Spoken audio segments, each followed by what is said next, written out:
want to do this until I fall down dead in the fields, and you can dig a hole and roll me in.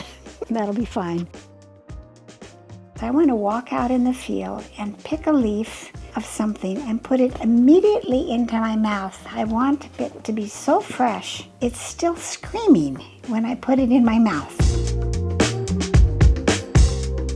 Such a sensuous lifestyle. Right now my hands are sticky from the tomatoes, and I can have the smell of the figs beside you, and it's just a really lovely life. I use my body hard, so I'm wearing it out, the joints all out. But I'm healthy. I'm not sick a day of my life. I'm never sick. I think if you put these guys in a truck and took it across the country, they might be tomato jam.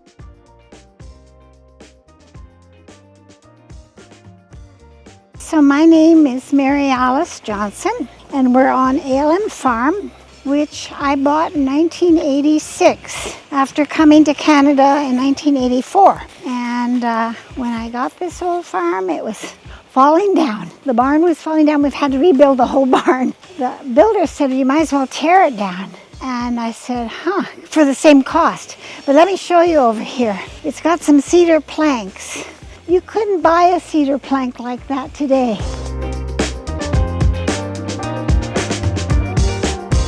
This is the top of our barn. By September, this whole room will be filled with plants that are drying because we're saving the seeds. You want to have your seed room rat-proof.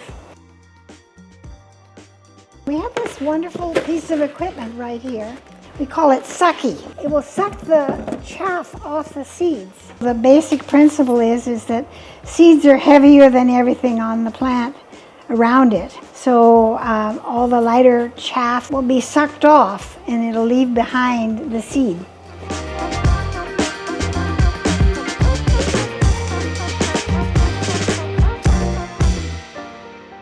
Part of the problem is that a lot of the things we're growing now are hybrids, and you can't save the seeds from hybrids.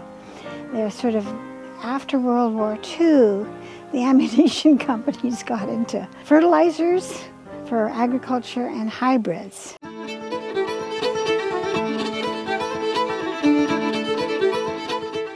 So this is a big tomato, and I think it's called, this is a smaller version of it, but I think this is called Paul Robson. He was quite an amazing person, but this tomato was named after him. It was the first black tomato I got.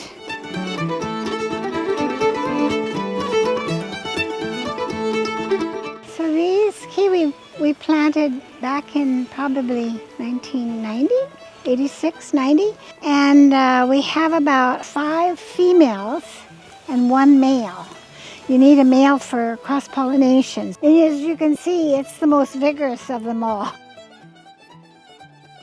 We are in lower Vancouver Island. It's about far north as you can grow them. They ripen in late November, so they become your winter fruit.